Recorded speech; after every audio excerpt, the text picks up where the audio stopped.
Welcome to the Overcoming Adversity podcast, where it's all about a transformational growth and having a resilient mindset. I'm your host, Michael Allison. Before we get started, make sure you like and subscribe to the channel. Today's guest is an author, a writer, a music artist, and educator. He does a lot of writing on stammering, culture, and justice reform. He has faced his own fair share of adversities. His parents divorced at the age of 9. He lived in some hostile environment in South Wales, UK. He had a stammering since the age of 5, married at the age of 18, and divorced at the age of 22. His father died when he was 22. He started drinking too much, had a nervous breakdown, and lost his driver's license twice. He had opened up a music and art venue at the age of 40 at the height of the Me Too movement. He faced some allegations. He pled not guilty. Then he went to prison for 4.5 years. He's here to talk about it and tell you his story. Let's welcome to the show my good friend, Mr. Sean Parker. Hi, Mike. Thank you very much for that intro. Nice to be here. Sean, it's a pleasure to have you here, man, to come on this platform, share your story to help inspire our audience, empower them, and leave an impact. That's what the Adversity Academy is about. And after seeing all of the adversities that you've been through to changing your life and be so much of a success story, man, I knew that having you on is going to be an absolute pleasure. So welcome to the show, man. Thank you, bro. Let's hop into it, man. Lovely. Good.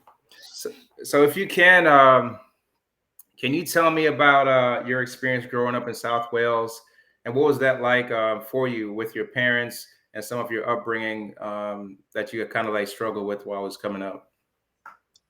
Sure. I wasn't actually born into South Wales. Okay. I was born in the southwest of England. Mm-hmm. So I'm English. And the thing about South Wales is that it's a different part of England. You know, it's a different language, and the mentality is very different there. So after my parents divorced in 1984, we moved up there. Our dad took us there as like an act of sort of coercive control, as we'd say now, against my mum. So she took the boys away 200 miles.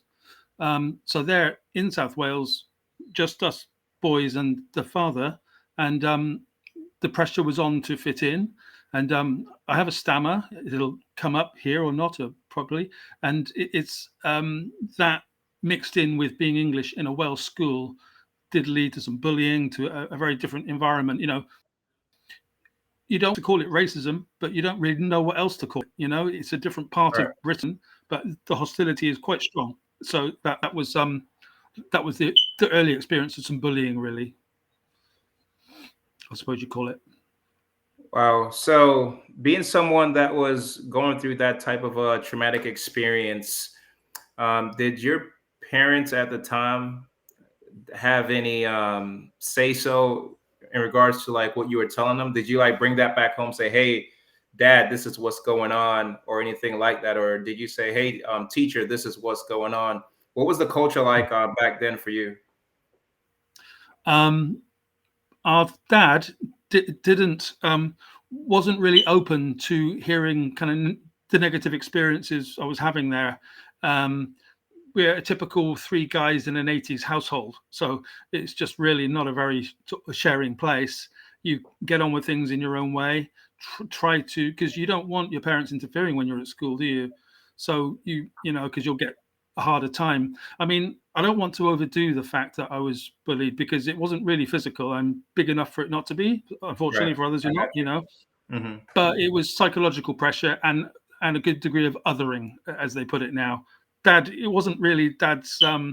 He'd already done this very negative act of taking us away from our mum. We could only contact her on the phone, and I wasn't really speaking on the phone then because the stammer was powerful. So I used to ignore my parents basically at that age. I can't remember how the communication was. So being someone that was dealing with a stammering issue, what was that like for you as a kid, knowing that, like, I know that kids are mean, right? And I've seen it when I was in school too as well.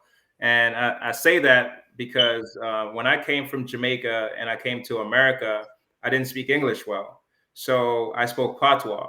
So I got into a lot of fights, and I struggled with the culture shift. As in, I did not know some of the slangs that they use in America.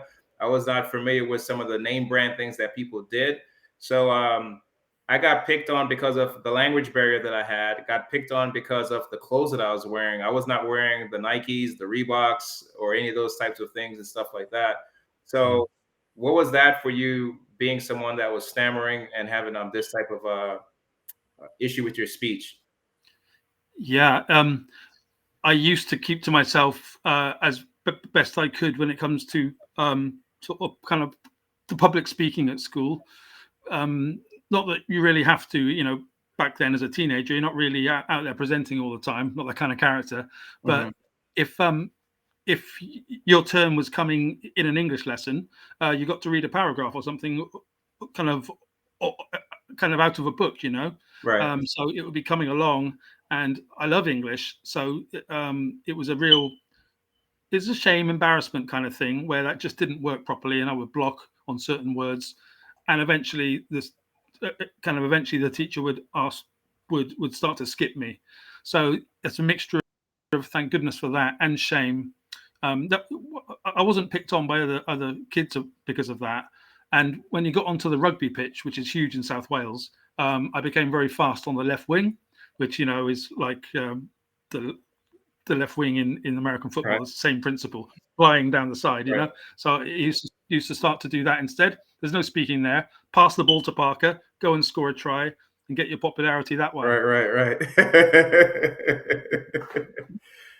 So it sounded like you found a way to compensate for that issue in regards to as a kid. You know what I mean? To like blend in and still hang around your friends and still have that type of relationship with your friends, which is what it sounded like what you did.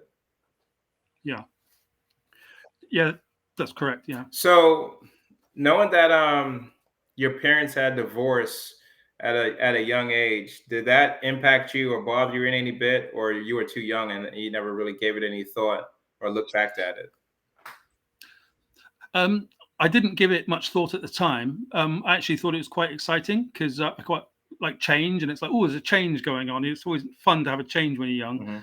It's only when you start to get older, I look back on it after a couple of sort of relationships, and I understood that I'm always thinking in the sense of short-termism in terms of relationships, not with work. I'm very long-term in terms of work and projects. I can do things for years like that, but with relationships, I'd always thinking.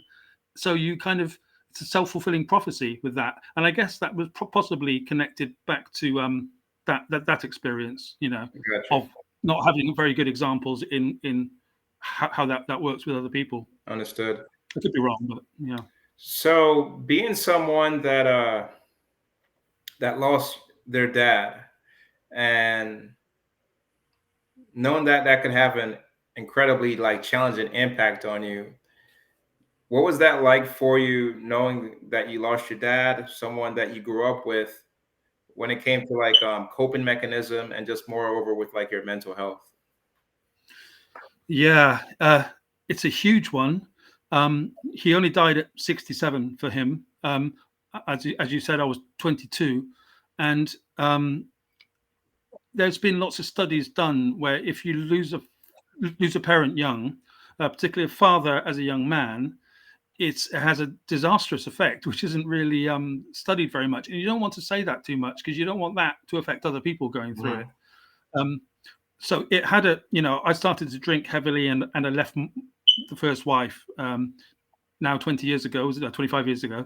But at the same time, there's a drive to get down to work and to knuckle down and to get those things you wanted to do done. So I went back to university after leaving her and completed that with a degree of determination, which wasn't there before. So his death did bring a degree of determination. It sparked a lot of fire in you. Yes, sparked a fire, absolutely. At the same time, with a pint of alcohol in this hand, for pretty much 15 years solidly, I was a heavy. I wouldn't call myself an alcoholic because we're not as keen to do that in Britain as maybe America. It's so cultural here. But I was drinking a lot, and I was dependent at times. So I don't deny that. Wow. Not anymore. Not anymore. Before I jump into the next question here that we had shared and talked, I wanted to ask you, what is the culture like there compared to in the United States? Since you just mentioned that, share with our audience what's the some of the cultural things, the cultural differences, based on where you live compared to where it is in America. Yeah, well, we import loads of American culture and have since my entire life, since the 80s, and we have a deep love for it because it's heavily done and we share the same language.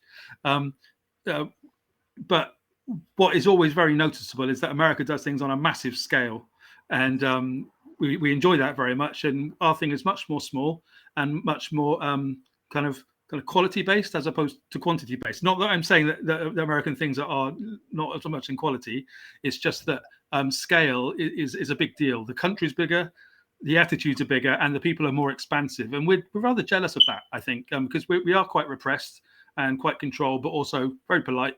And it's a societal necessity to be polite.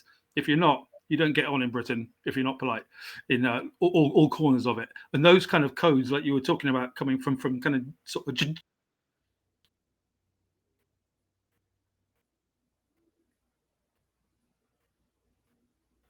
Jamaica to England, we have the same thing going from England to Wales, England to different kinds of codes in the different parts of the country are. It's a real challenge from town line, but you might not understand the next thing. There's lots, Mike, Understood. there's one So of them. no, it's okay. That was a good bit that you shared with me. I wanted to touch on what you had mentioned about Hmm. alcoholism and struggling with drinking, and I thought it was interesting that you said that that's something that's maybe like taboo or something that you guys don't talk about there. So, like, you know, growing up in Jamaica, that's not a thing. Like, everybody drinks. Like, everybody's drinking like morning, noon, night. There's a bar at every corner, Hmm. and it's like a traditional thing. It's no big deal. In the United Hmm. States, it it is that, So, like, if you drink too much, you're an alcoholic, you're this, you're that, and so on and so forth. I'm saying that based off what you had shared with me. And I know that when I went through my divorce, I had got a DUI, and I had to deal with all of the repercussions that came with a DUI. So, being someone that said you struggled with drinking, you had a nervous breakdown, how did you find strength with overcoming these types of difficulties and things when you had to, because you mentioned also that you lost your driver's license. And I'm thinking for myself, like, I had to go through like the court system. I had to go through AA meetings. I had to go through community service. I had to do a whole bunch of work. I had to see a probation officer and all these things for like a year just to clear my name, fix this entire situation that I got myself into. So can you talk a little bit about that? Yeah, sure. That sounds like a more sort of difficult situation than I had in the late 90s. There, um, I lost my driving license in sort of 1995 for the first time for a year, and then again in sort of 1999. So that was for 3 years. Mhm. And I thought after that one, right, I'm not going to drive for a while. I'm going to drink instead. But in between that, my dad died, and I left my wife, and then I started to go out to the pub here, as we say, and to basically do the 5 or 6 pints of kind of Kronenberg a night and tequilas after that, and you get into this pattern. And a couple of times we'd drive home, a couple of times we'd catch a taxi, and um, you get into this pattern of that's the way to be, and to get over that. It's not possibly every single night, just as a kind of a here and there. Um, Long story short, on the Halloween of 1998, I kind of woke up next morning of that morning, and I couldn't stand up properly, and I started to shake and thought subconsciously I thought I was having a heart attack like my dad had had it kind of a year before. Uh, oh, 22. So, but I was having a panic attack. I just never had one before, mhm. so I assumed it was a heart attack. So I went back to bed, and it got worse. And so I was lying in bed and just like, it's a panic attack. And then I had two of these a day for the next 6 months, Oh my God. which out of control. And that starts to depress you. So I got depressed, and it became anxious depression. And so it was a very slow process of not doing anything stupid and being calm and going, things will never be worse than this. And whatever happened after that, things haven't got worse than that. It can't be when you're at a very, very low ebb. I don't ever use the I thought about killing myself, because I don't like the way that's kind of used in culture quite a lot. So I don't go there. But it was a very, very dark time and very, very hard. But over 15, 20 years, slowly went to Istanbul to live, all kinds of things. And you want to get on with life. I was still very creative, even despite that. And slowly, eventually, get to a point where alcohol gets involved again, but not to that horrible, dark extent of just after grief. That was the worst for sure. Wow. So, how did you manage to overcome this type of obstacle, this challenge, this adversity that you were facing at this time? Like, uh, I could imagine, like having a nervous breakdown, being in a dark space. That this is like really like messing with you, and you're just really talking about like your personal life. So, like, if you could share, how did this affect you personally, how you got through it, and then also if you can expound on that, how did this affect your like your business, your career, what you was doing with your life professionally at the time? Yeah, it's a very intense situation, especially when you're a introspective thinker.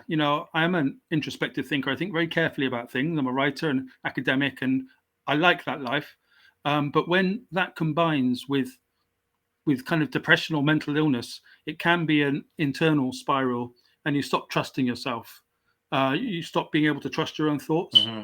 which is obviously a very alarming thing, because you do trust yourself, and that's how you get through as well, by going, this too will pass. Right, right. Which is a very, very useful thing for anybody going through difficult times, and it is going to go. You have to be patient. Um, because that's the nature of life. It's just when you haven't been there, you don't expect it. I was kind of fortunate it happened at that age, not older, because it can, I know, sink into people at kind of sort of later on. Answer to your other part, I was at university at the time. I'd got in, so that was extra stress, starting all that. I used to keep going to that uni because I wanted to make sure that I didn't let another job go, not do uni, because not because I'm in love with university, but I knew that this is an important calling card in life, and if I can get that, then it's a bedrock to other things. So I did hold on to that, and it's not very difficult at art school, by the way. It's a bunch of paintings, so I don't want to overdo that. I wasn't going to be a doctor or anything like that, but I was a trained artist instead, which I'm very proud of. So let's hop into that a little bit here. So we mentioned that you're a writer, you're an author, you're a music artist, and also an educator. So how did you get into Mm. all of these walks of life to where you're at now? You have multiple books out and so much more. So let's talk a little bit about that. Yeah, that's my nurture. It's my absolute joy still. And what I love about writing is that the more you do it, the better you get. And I don't know how much of a cliche that is, but it just does apply to in my case. I'm the editor now of False Allegations Watch. And I've had these 8 books out, swimming uphill there from here they go, States of Independence, all this. And that's my last one there, Compelling Speech. So yeah, thank you for putting them up. But they're all slightly different from each other. Cultural theory to music. If I can't say a word, sometimes I spell it music. Um, and a poet as well. I've got a collection of poetry coming out Oh wow. kind of this year, at the end of this year, with a bit of luck. And I'm a painter as well, and this is one I'm quite proud of behind me. And I've got a bunch of these. All these different forms come from the same root of kind of communication, and I like, because I don't have any issues with dyslexia or things like that. I love the English language as much as I love visual arts, and also music, but that's much more of a technical thing, like recording studios and all the rest of it, Mhm, and shows. It's a big project. mhm. But all these different forms, I'm very passionate in, and I just love doing that. as much as I used to love drinking. And so now it's all about that. And especially the editing with the false allegations watch is what kind of takes up almost all my time, very happily. Well, man, congratulations on just doing all of these things. I think that's a big task. Being someone that just only wrote a book and started a business, for you to do so many things, man, congratulations on that, man. Thank you very much. You just keep going, don't you? And keep doing the next thing and sort of seeing if you can get over the last bunch of sales or whatever your target is. Yeah. So let's talk a little bit about some business stuff here. So you opened up a music and art venue, which is quite a big move, and then you wanted to create that to make an impact. So can you talk a little bit about open up this business? What was that like for you? And then how did starting this business, how did it go for you? What was it like in regards to just the experience of just creating this business and just trying to get like customers, trying to market the business, trying to like bring attention to your business? Yeah. In 2014, I kind of came back from Istanbul after spending 10 years there. And it was a bumpy landing back in Britain because it's the cultural sort of shift we were talking about earlier, another cultural change. Mm-hmm. And I hadn't really got used to Britain, what it had become. So about a year sort of kind of later, I thought about things that I wanted to do, what I hadn't done, hitting 40, and thought, right, I'm going to open an arts venue. I love arts, and arts sort of venue is a really interesting idea. And so basically, I kind of went to a town on the English south coast here in Sussex and talked to some other people there into arts, and we got a bunch of money together, £40,000, something like that, and we opened Seafish, it was called, and I am still very proud of it. It only lasted for a year. I did all the design, like the darkness and sort of the posters, and it's a very cool vibe that we had, like the CBGBs from New York, done on the English south coast, Mm-hmm. It's very multicultural, very loads of different kind of styles of everything everywhere, art here and music there, and it was great for a whole year. I was also a person in charge of alcohol there, the licensee, a licensee. There were two of us, and that might not have been such a good idea because we did start to drink some of the profits, and that was a part of its downfall. So yeah, which so brings us on to so I know that we also spoke about some things took place around the Me Too movement, and you were facing some allegations around that. Can you tell us a little bit about that story? Shed some light on this story. yeah, sure. I mean, it's a formative thing, and it can't get around it. It's at the time it was 2007, 2016 or 17, very important for both our countries and for men in general. This whole at Christmas of that year, I was facing some allegations after a one-night stand, and I then had to wait 14 months for trial, at which I thought this would be dropped because there's nothing to it. I was kind of maintaining innocence, all the rest of it. I had the trial. It's an appeal situation now, so I'll come back on your podcast and tell you how it's been after the appeal. You don't have to go deep into it. You can just share whatever you feel like sharing, and we can leave the rest out. Sure thing. It's okay. In kind of March 2018, I was sentenced to 8 years for a sexual assault kind of related things, which are a bit more complicated here than there. Right. And but I was sent to prison, and so the 4.5 years inside there to reflect on that venue, which I'm still very proud of, as I've said, but also the difficulties of being a sort of single man in charge of a venue whilst you're in charge of alcohol, you sort of your own, and giving it to people. We're all a part of the trial, but they weren't talked about like that.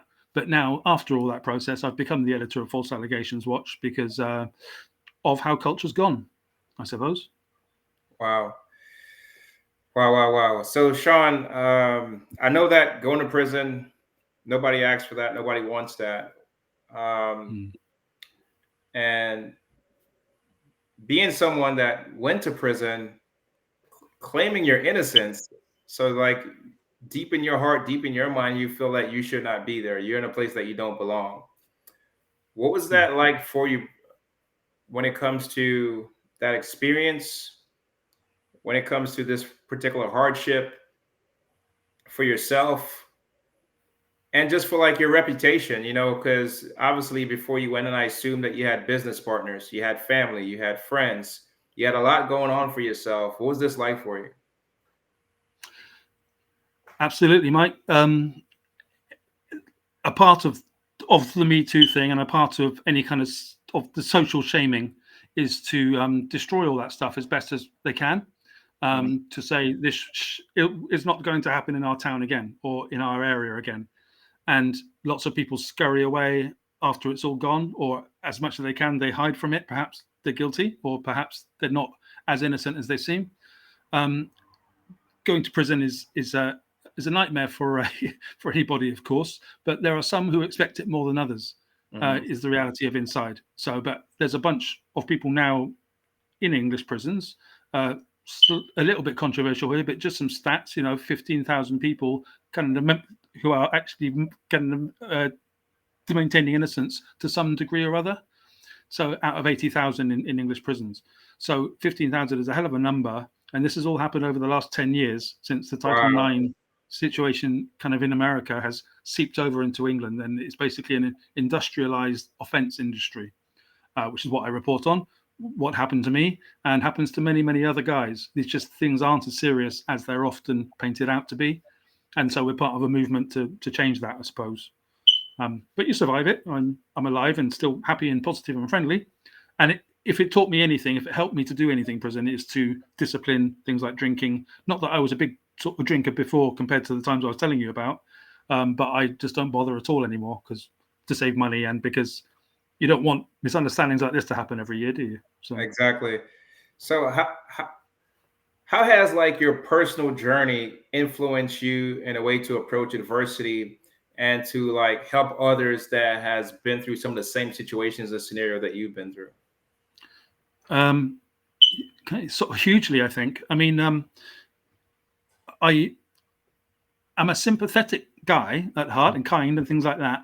But the way culture has gone over the last sort of few years, you're almost forced to be kind and sympathetic and all the rest of it. But being being a male in his 40s, I prefer to just do as opposed to say. So, I help people with the articles I write. And if they're going through an allegation situation, I'll contact them and help them out with that sort of thing. And if one can help another person by just being open and transparent, either about stammering or the justice thing, or even opening a club, or being in music, I'll help if I can because I'm a helpful kind of person. But you've had to have all these difficulties happen before you're able to do that, as you'll know completely, because this is what the podcasts are all about, aren't they? Trying to communicate stuff in a helpful way without being patronizing or condescending or anything like that, because that's as kind of bad a thing as anything else. So being all sort of, I am now perfect and you will learn from me. I don't want to be that guy. I just want to being creative and helpful, really. So Sean, when I was at my lowest moments and I was going through divorce, being arrested, um, drinking, medications, I knew that I had to work on myself before I could do anything else. So, once I got to the point of suicide, I started working on personal development, professional development, started doing some things with counseling, accountability partners, mentors, much more educational things in regards to working on myself. What were some things that you started using as some building blocks to like, as some stepping stones to like regroup? So you're someone that had a childhood coming up where your parents divorced, you went through a divorce yourself, your dad passed away, and you also got locked up. What was some stepping stones for you that you said, all right, I need to regroup, restart some things, fix my life, and things like that. What was that like for you? What were some steps that you did that you could share with our audience? Yeah, I suppose when you look back at it, I mean, I'm only 48 now. I'm not 100, but it's still like it starts to look like like a kind of chaptered life. So you kind of understand that it has these different points, doesn't it? And Right.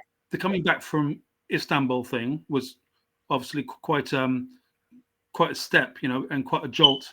And then I think even back then, I was still being aspirational, wanting to get things done. And the problem with aspiration, not that it's entirely a bad thing, but you aren't ever quite done. You're not ever quite finished. I mean, I'm still not even, because I'd like to write a better selling book and that sort of thing. There are still things to do. It's just, especially after going inside, it's the state is kind of going, you need to slow down. Even if you're innocent, it's still sort of, and you kind of have to work out something from that and go, how can I possibly use this? And there's a lot of people inside who won't contextualize the world at all that way. They're just destroyed by it, or they're expecting it. And you kind of compare yourself to that in a little bit and kind of go, well, how can I make this better for them and for me and for my loved ones as well, who are scattered everywhere, all over the place. I don't have a tight sort of family. So not sure if I answered exactly what you asked there, Mike, but I tried. No, Ask me that's some more. fine. If I could be a little bit more specific.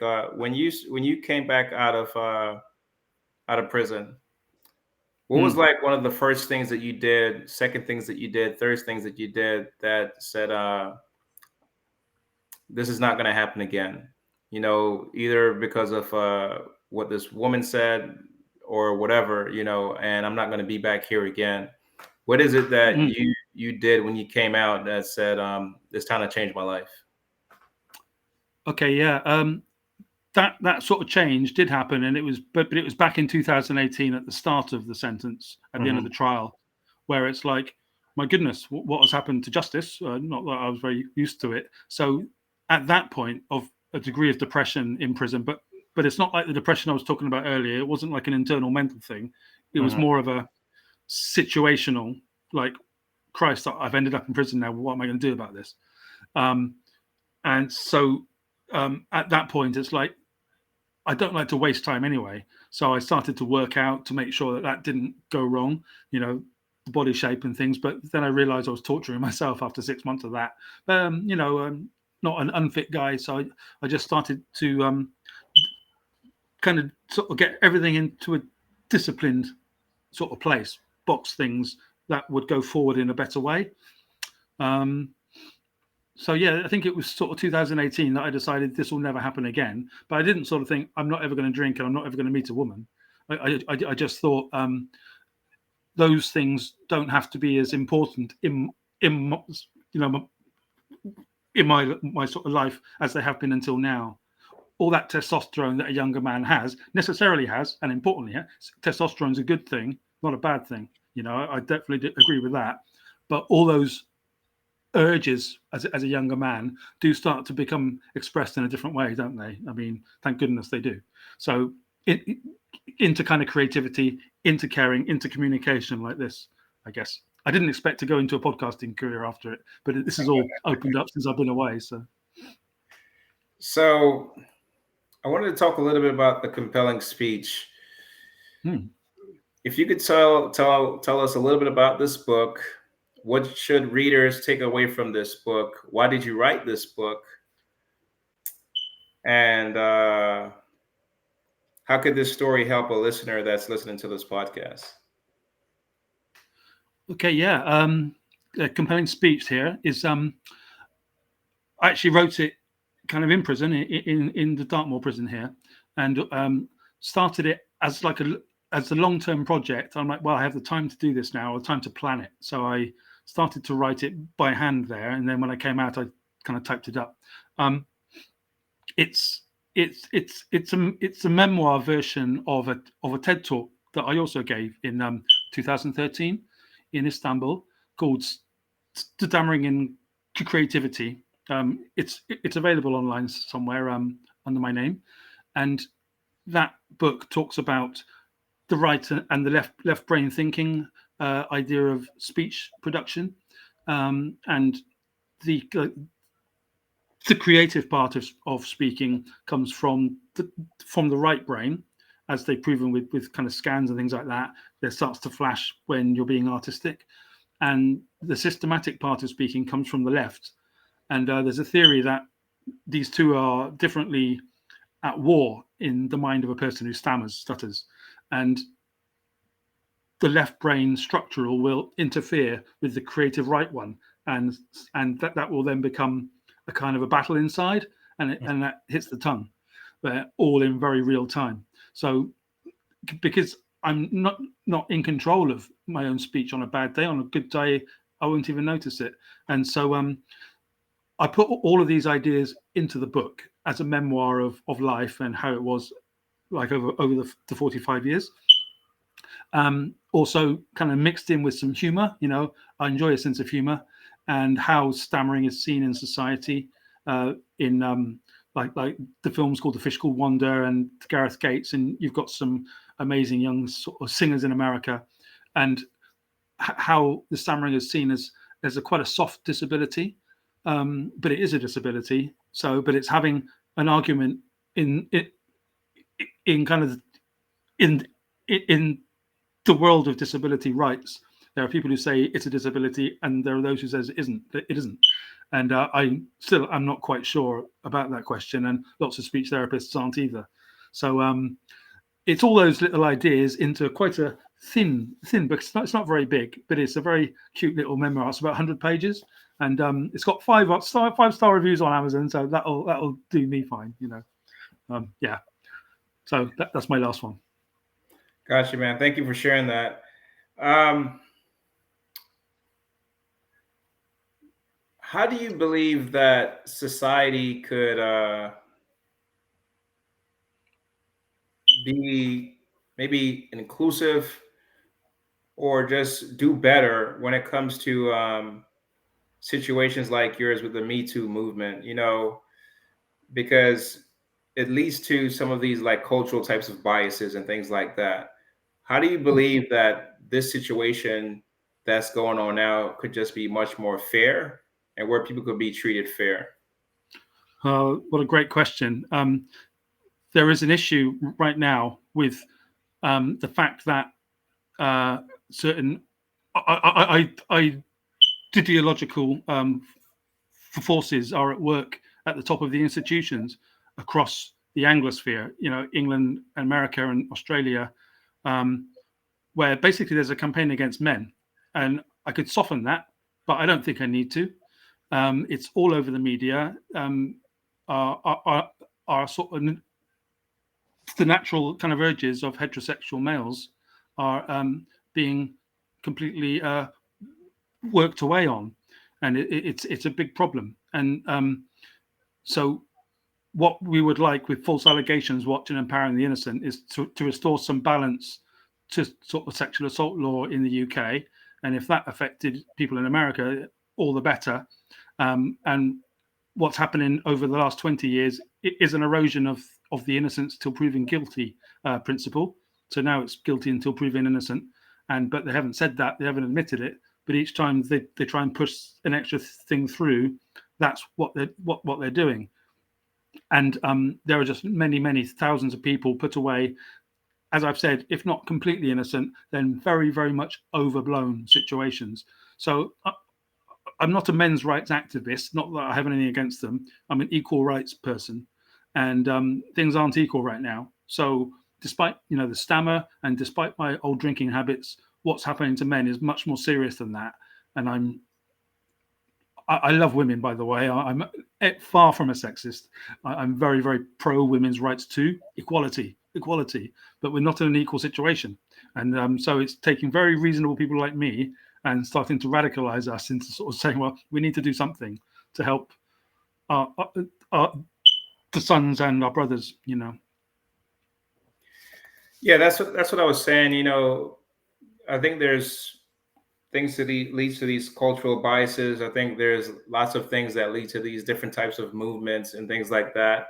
And sometimes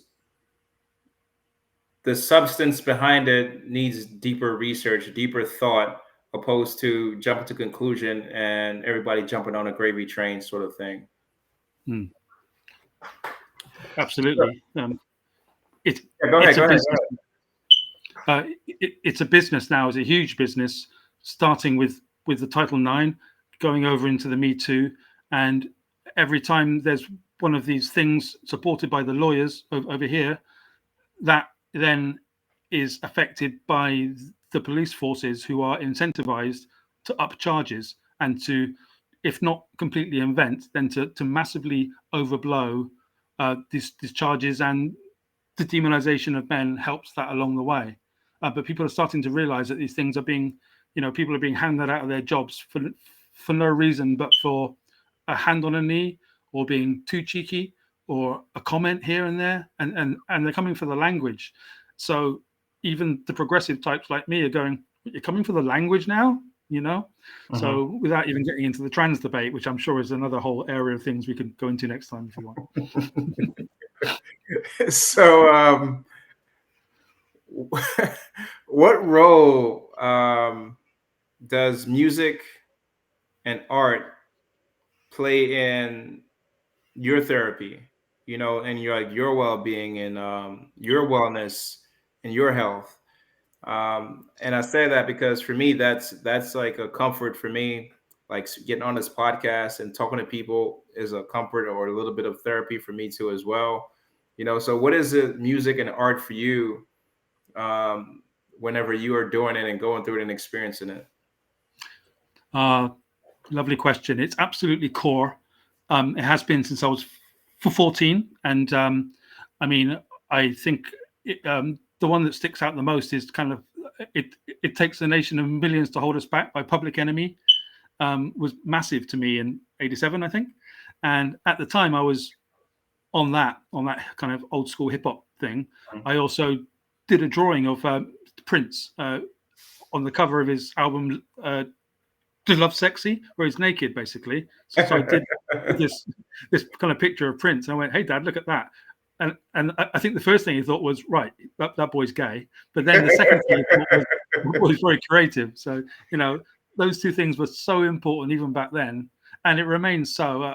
And I love music of all different genres and styles. I'm not just talking about kind of black artists because of this. I have a deep love of soul and a disco and stuff like that, but also punk rock and classic rock and things like, it really is art to me.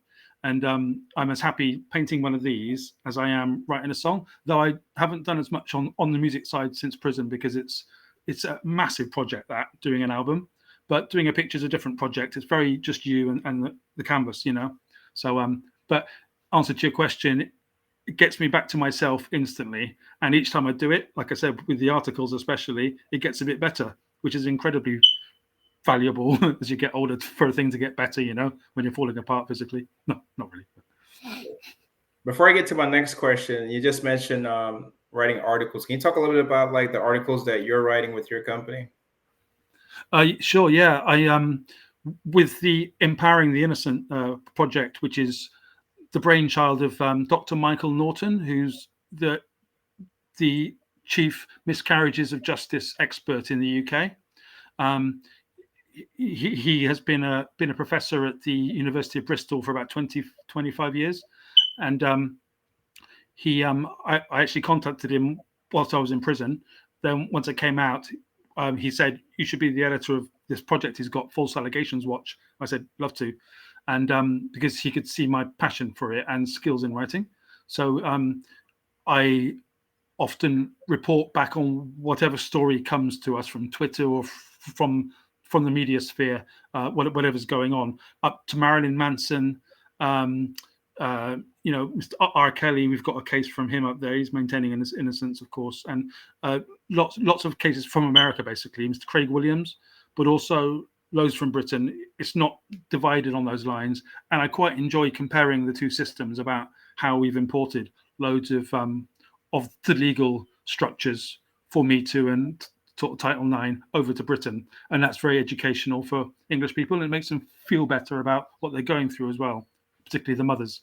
So I write a lot of that stuff about cultural studies of justice reform, but then I also edit the stories of the ones kind of sent in to me as well. So that's what I do for that organization. Yeah. Would you consider yourself someone who is a advocate based off what you're doing now? Oh, I suppose so. I've been called, quite important in the false allegations industry, false allegations movement in Britain, and I suppose I am that. I don't really sort of like to give myself too many tags. If a person says I'm a philosopher, you sort of think, well, no, you're a dickhead. That would be the usual response to someone bigging themselves up. Obviously. But if a person says to me, "You're an advocate for this," I go, "Okay." I don't mind. It depends on what people want to call me. What I'm a writer for sure. I can't deny that. I'm very I happy got with you. So I wanted to touch on being someone that been through a good bit of things and have overcame those things and now thriving. What is it that you think that your next steps or some of your next accomplishments or next goals in life that you're trying to achieve or trying to reach right now in regards to the career path that you're on? Nice. Yeah, I have quite a lot of stuff that I did inside, which so basically the bulk of work of books and plays and poems and all kinds of things, some paintings, which are basically stored up, and I'm attempting to edit them through, being an editor as well, so I can self-edit and to get them into a state that the public would kind of find interesting. So I'm doing a lot of editing of our work to just to ensure that that's not lost, but also to go, are the public going to be interested in that? So getting that out kind of gradually. At the same time, helping Dr. Michael get Empowering the Innocent to be bigger, more understood and respected. And I mean, we've got a mountain to climb here. Like I've already alluded to, the fact that innocent still proven guilty has been erased by ideology in Britain, and not much better in the US. So we feel like I've got a big challenge with trying to hold justice back up, because it's achieving a lot by shame, and that's not the way for humanity to go, achieving things by shame. So we want to achieve things by honesty, and to say, what, if this happened to your son, how would you feel if if you were lied about without having any kind of speech or being able to express yourself? How would you feel? That kind of thing. I don't want to labor that too much for you, but that's another part of what I want to do, is to bring some transparency to the justice system whilst kind of publishing my own work, I guess, is my aim.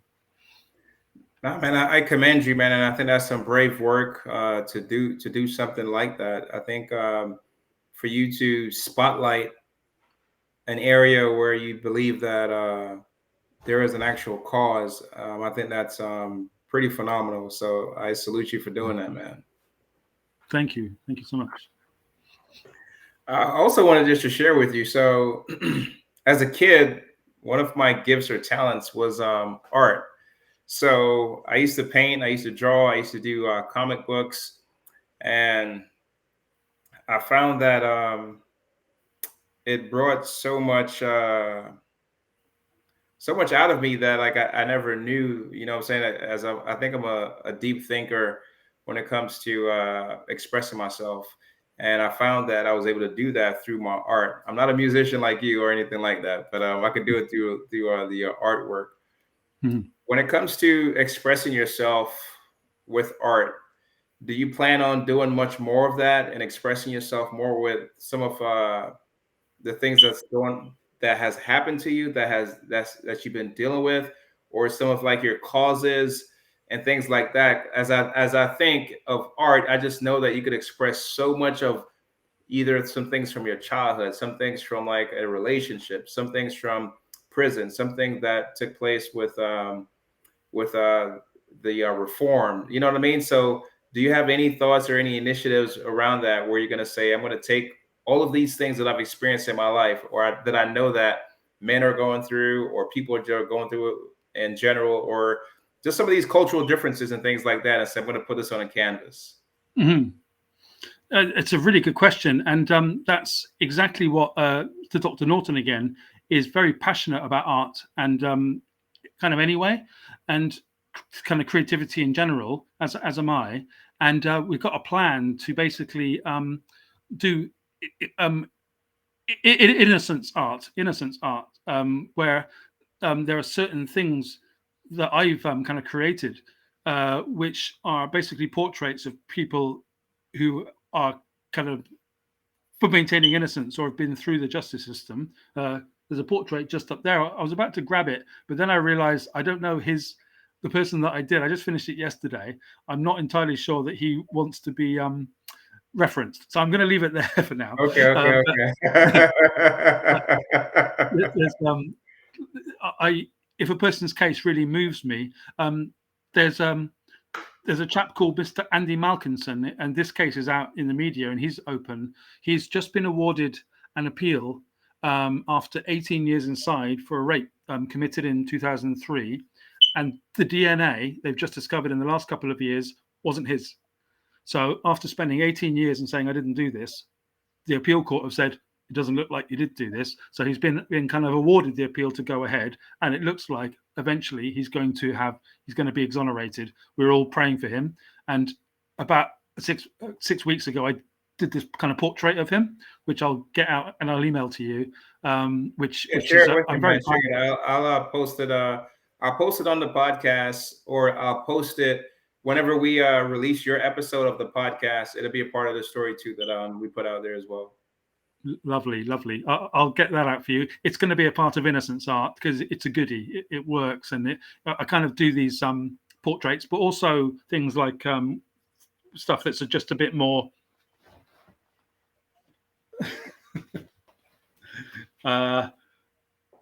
abstract. They're kind of abstracted arrangements of what's going on in the Central School of Speech and Drama, 1969. This one. Mm-hmm. Wow. Yeah.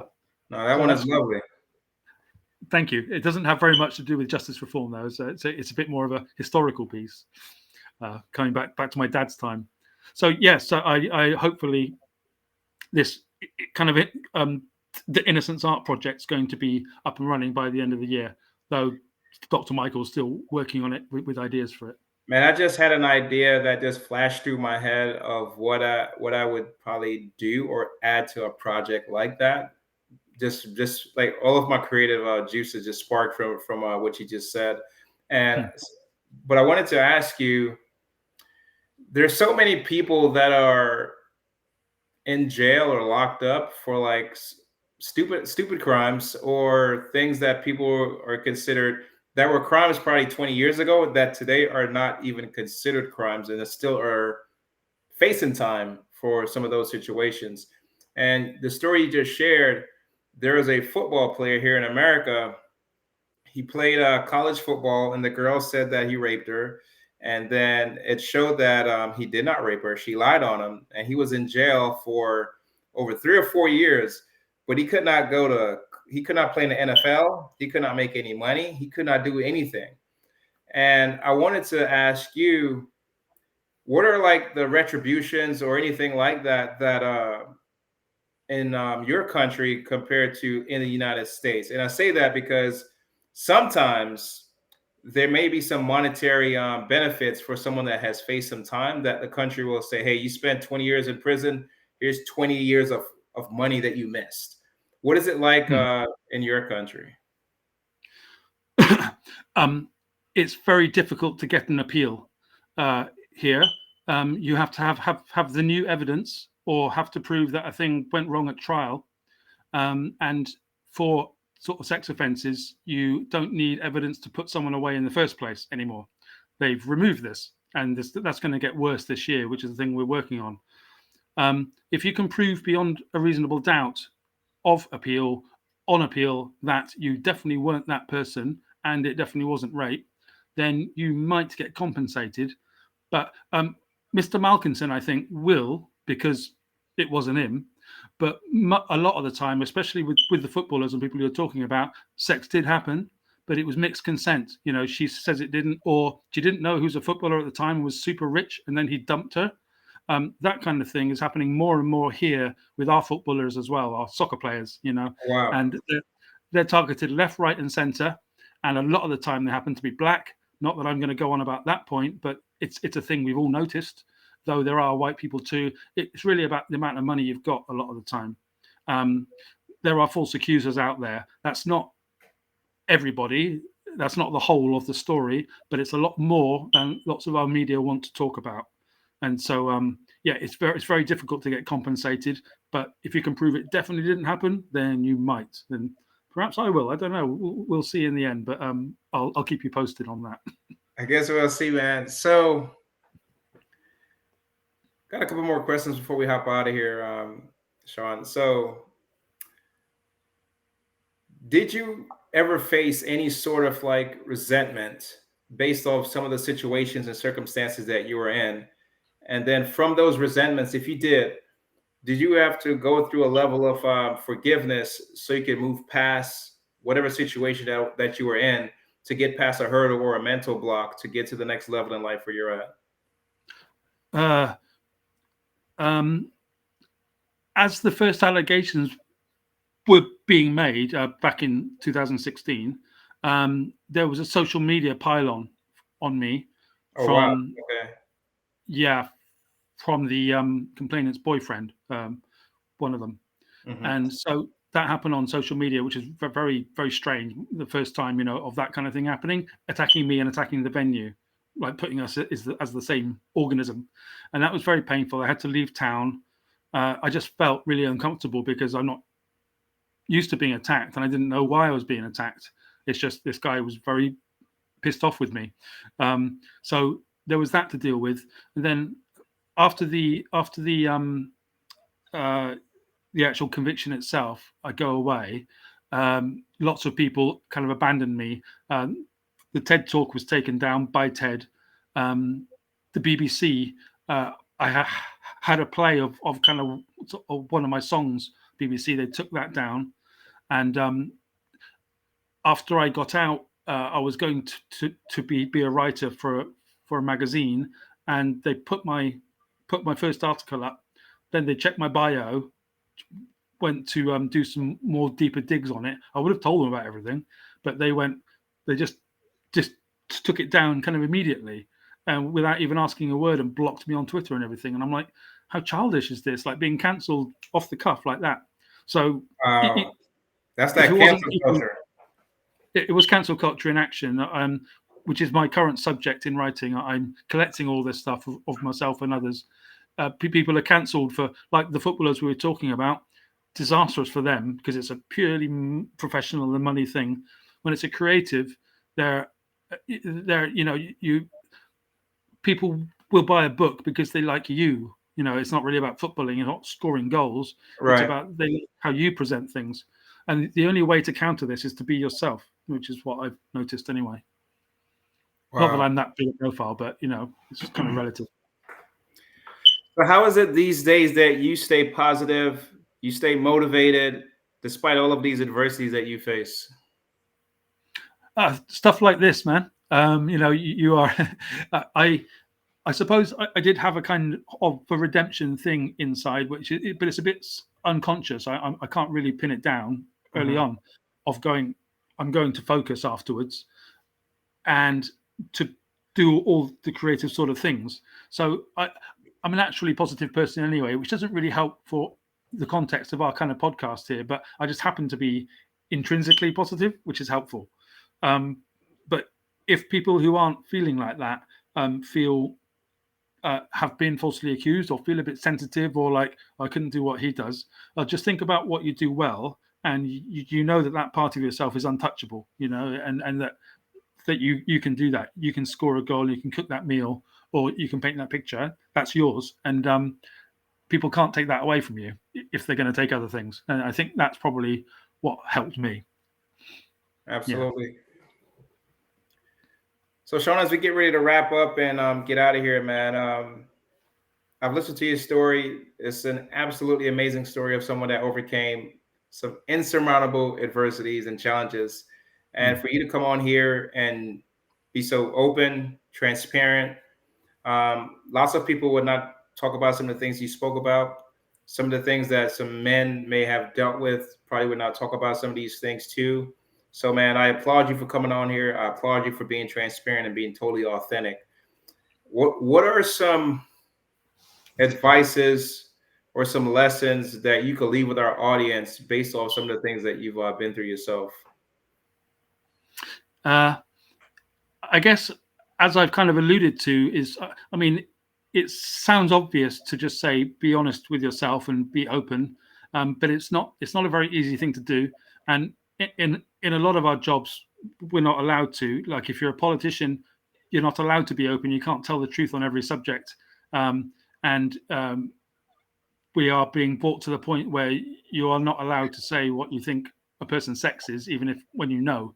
So these things are very difficult to actually do with complete integrity.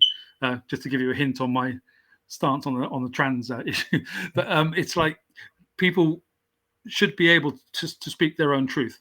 And what we're doing now, at the start of this, you gave me a fascinating short insight into your story, and you've heard mine over this hour. And it's like the way to feel better, the way to explore yourself as a man, as a person, as a woman, is to just be open. Yes, be vulnerable, but that term it isn't even applicable if there's no threat.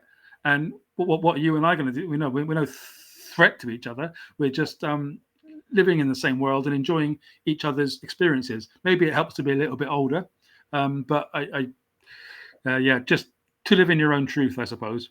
I hate these cliches. I can't do cliches, man. So, but living your own truth, if that works for you, then works for me. I got you, man. So, Sean, if anybody wanted to work with you, book you on a podcast, order one of your books, get you to speak at a conference, or just ask you a couple questions about anything, how can they get a hold of you? How could they contact you? How could they reach you, or anything? Cool. I think the best way would be to contact me on the Twitter, which is Twitter at Sean BW Parker. That's the place I'm probably the most active these days. If they'd like to talk about justice reform things, to give us our story, we'd be probably happy to report on it if it's kosher. It'd be empowerinnocent at gmail.com. Empowerinnocent@gmail.com. That comes through to both Dr. Michael and me, and we'll have a look at that, and that can really help people too. So those two places. And if they want to buy the books, look up the Sean B.W. Parker on Amazon, and they're all there in front of you, lined up. Well, Sean, it's been an absolute pleasure to record this podcast with you, man. This conversation was thoroughly inspirational, empowering, and you definitely left an impact on me. Hopefully, did for our audience, man. So thank you so much for stopping by and sharing your story. Oh, you're welcome. Thank you so much, Mike. Lovely to be here. You're welcome, man. Until next time, guys, we drop episodes weekly. Peace, and we love you. Can't complain at all. Couple dollars in my pocket, know it come and go. Been working on my body, getting healthier. Thank God for clarity.